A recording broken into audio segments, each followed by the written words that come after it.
Bonjour à tous, c'est Abélina. Je suis très heureuse de vous retrouver dans cette nouvelle guidance, l'histoire du jour. Alors, vous savez, ici, pas de bisounours, je canalise et je vous livre les choses telles que je les reçois.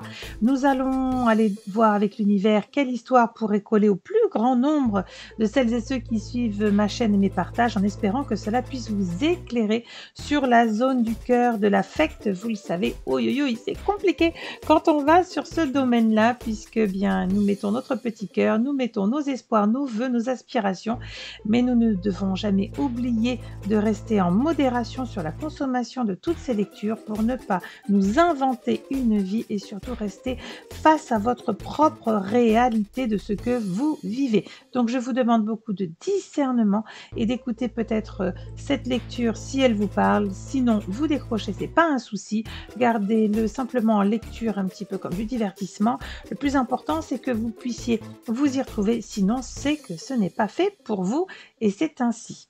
Alors, je ne sais pas par quoi nous allons commencer. Alors, d'accord, ok. Alors, mon super cadeau de Noël, très bien.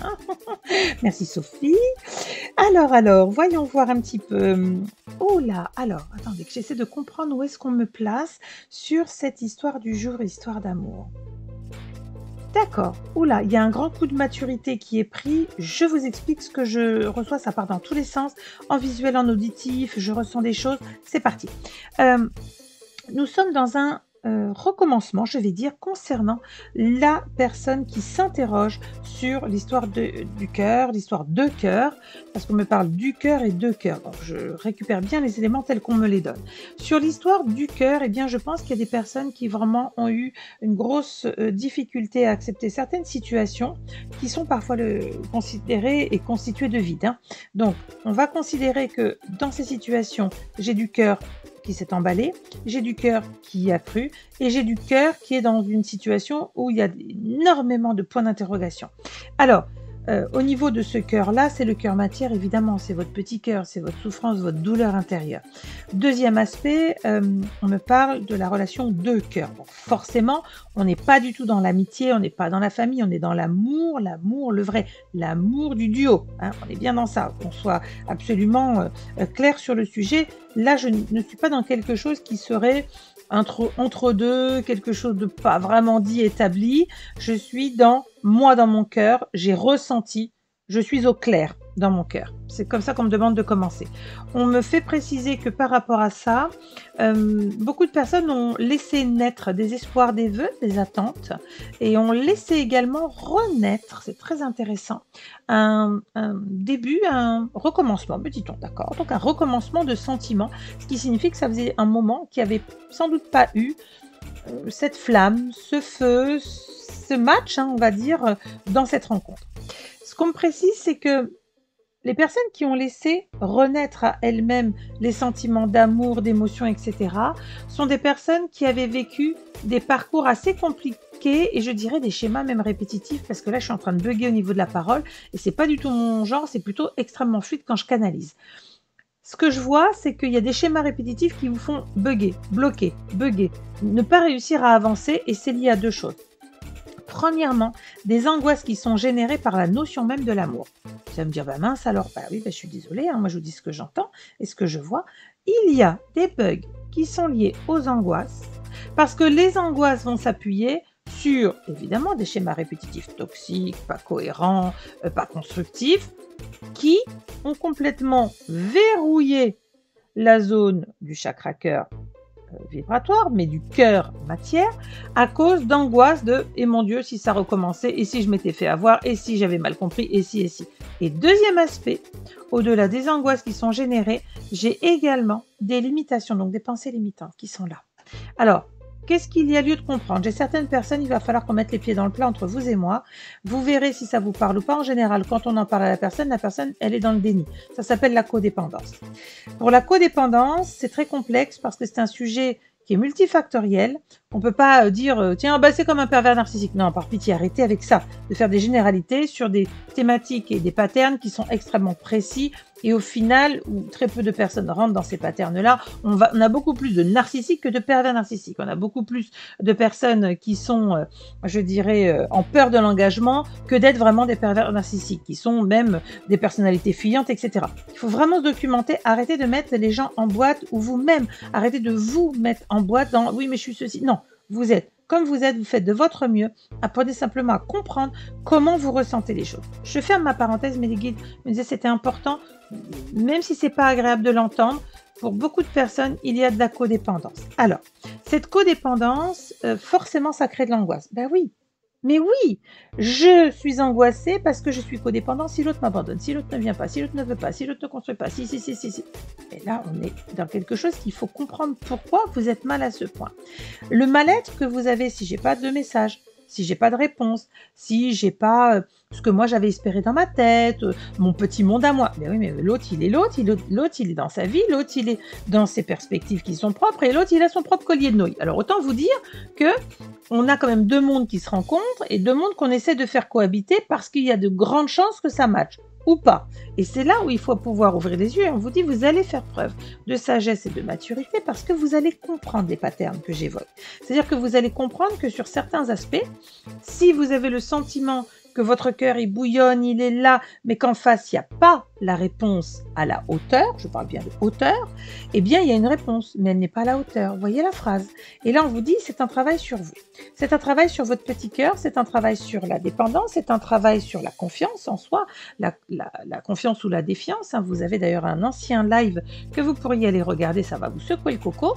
Il est classé dans les lives sur cette chaîne, donc c'est confiance en soi versus défiance de soi.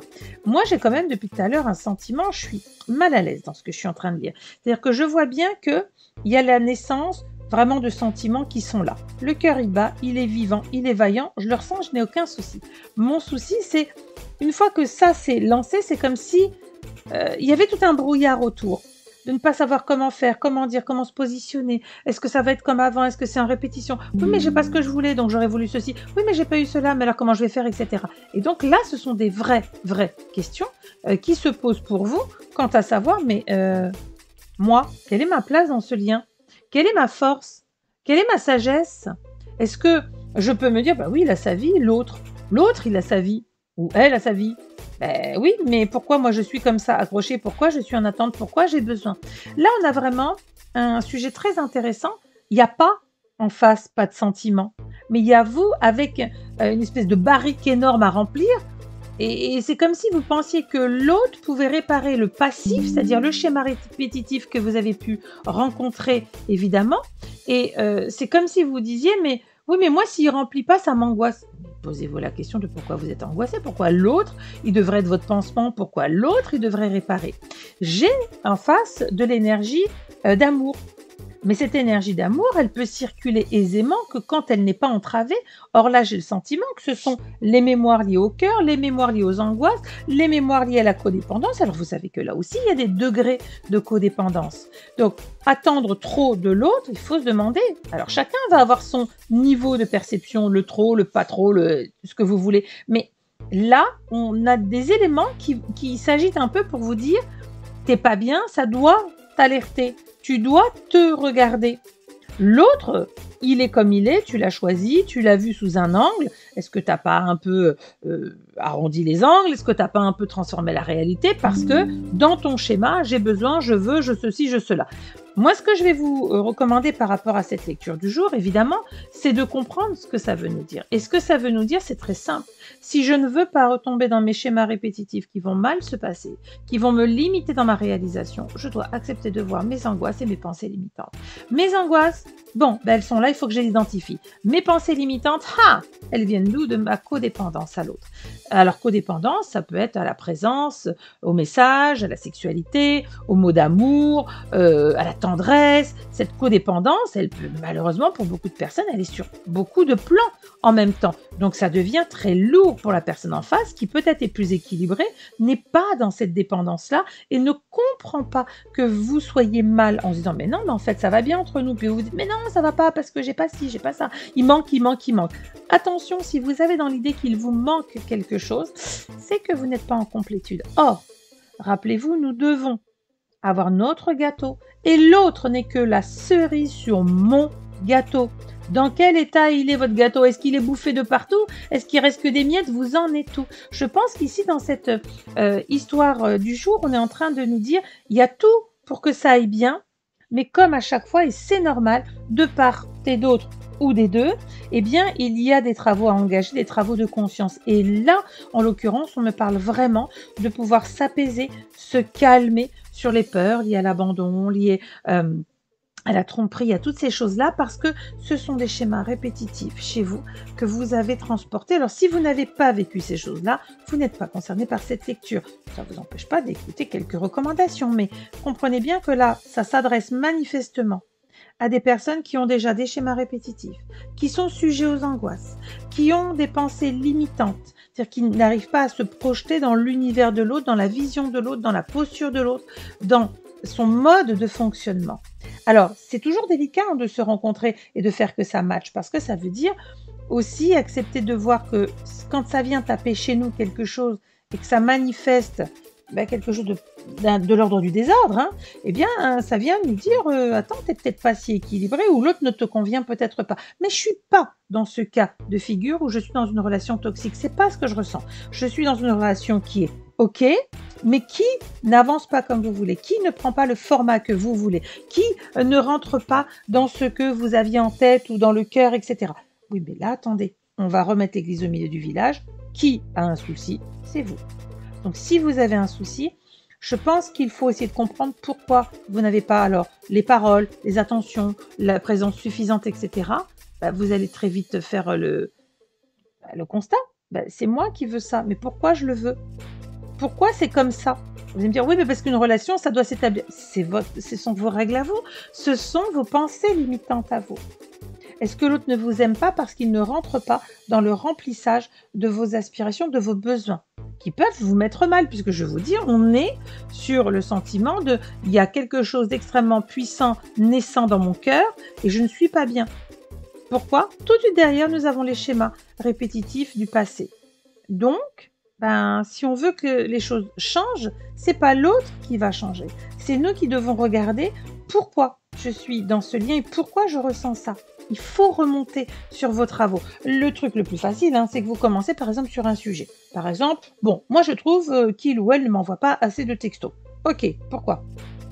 Parce que moi, si on m'envoie des textos, ça veut dire qu'on pense à moi.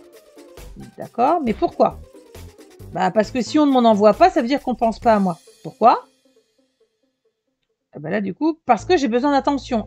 Voilà, j'ai besoin d'attention. Mais quel est le niveau de mon besoin d'attention? Est-ce qu'il me faut 12 textos par jour ou est-ce qu'il m'en faut un? Ça me suffit. Parce que c'est le bien précieux. Il ou elle m'a donné son attention. Je sais que c'est quelqu'un qui, en regardant mon autre, c'est quelqu'un qui va donner en fonction de son propre schéma à lui. Voyez? Et on vous dit, sortez de votre vision linéaire qui est quasiment auto-centrée. Je ne vous dis pas que vous êtes un petit nombril, je vous dis que c'est normal qu'on a une tendance à prêcher pour sa paroisse, mais que quand on veut être en couple et en relation, il faut accepter de voir la paroisse de l'autre. Et que c'est là où on se rejoint, que chacun fait le bout de chemin. Lorsqu'on comprend comment fonctionne l'autre, on ne vous demande pas de vous changer, on vous demande de comprendre comment vous fonctionnez. Voyez? Et si vous comprenez comment vous fonctionnez, vous arriverez à expliquer à l'autre en disant « Oh, dis donc, chouchou, écoute, j'adore, on a une super belle relation, on échange bien, mais alors, t'es vraiment trop léger pour moi au niveau des messages. Moi, j'aime bien avoir de tes nouvelles, j'aime bien savoir ce qui se passe dans ta journée. Après, si vous demandez 12 messages, l'autre va vous dire « Écoute, je pense que là, c'est névrotique, il va falloir se détendre un peu, je vais pas te rendre des comptes, j'ai été faire pipi, j'étais à la machine à photocopier, ou je suis partie sur tel chantier. » Voilà, là aussi, c'est quelle mesure. Et si tout est une question de mesure pour être en sortie des schémas répétitifs et aller vers quelque chose qui serait, vous voyez, là on m'a fait blackbouler le cœur, j'ai pas envie que vous ayez ce ressenti, qu'on vous balance les choses à travers le cœur, non, à cœur vaillant, à cœur vibrant, c'est ce qu'on me demande de vous dire, à cœur vaillant, à cœur vibrant, votre cœur est sacré, donc que les choses vous tiennent à cœur, j'entends, que vous ayez des attentes, c'est évident. Mais vous verrez qu'au fur et à mesure de votre évolution, vous n'aurez plus d'attentes, vous aurez des standards. Attendre, c'est pas bien d'attendre. Attendre de l'autre, attendre ceci. Moi, je n'attends rien dans mon quotidien. J'ai des standards. Il y a des choses où ça passe, il y a des choses où ça ne passe pas. C'est ainsi. Est-ce que je vais les modifier? Je ne sais pas. Au jour d'aujourd'hui, c'est comme ça. Donc c'est ça que vous devez retravailler. Quels sont vos standards et non pas quelles sont mes attentes. Waouh, c'est très très spirituel là aujourd'hui sur la lecture pour l'histoire du jour. Il y a de l'amour. Donc vous voyez, je suis même pas rentrée sur la notion de est-ce que c'est un con, est-ce qu'il m'abandonne, est-ce qu'il est vraiment sincère? Même pas. Le truc, c'est dans l'histoire d'amour, j'ai mon cœur ici qui me parle et qui me dit aïe aïe aïe, c'est pas clair, c'est pas clean, ça fait du mal, ça travaille, ça me secoue le coco, aïe aïe aïe, il faut s'arrêter. Et qu'est-ce qu'il y a derrière? Bim, nos schémas répétitifs du passé. Moi, je vais vous souhaiter tout le bonheur du monde en vous souhaitant vraiment un amour partagé, puisque je ne vois pas de désordre amoureux. Vous savez que je le dis quand je le sens. Quand ça pue, je le dis tout de suite, pour pas que vous perdiez votre énergie. Mais là, si vous êtes honnête envers vous-même, si ça vous parle, encore une fois, ce sont des lectures collectives, si ça vous parle, et j'espère que ça touchera le plus grand nombre, réparez-vous. Aimez-vous au point de ne pas attendre que l'autre vous aime. Aimez-vous au point de réparer toutes ces petites choses qui font que vous fonctionnez pas correctement et que vous êtes dans des attentes de l'autre. Je vais vous souhaiter tout le bonheur. Merci pour votre écoute et puis je vous dis à très bientôt pour une prochaine histoire du jour, histoire d'amour. Bye bye!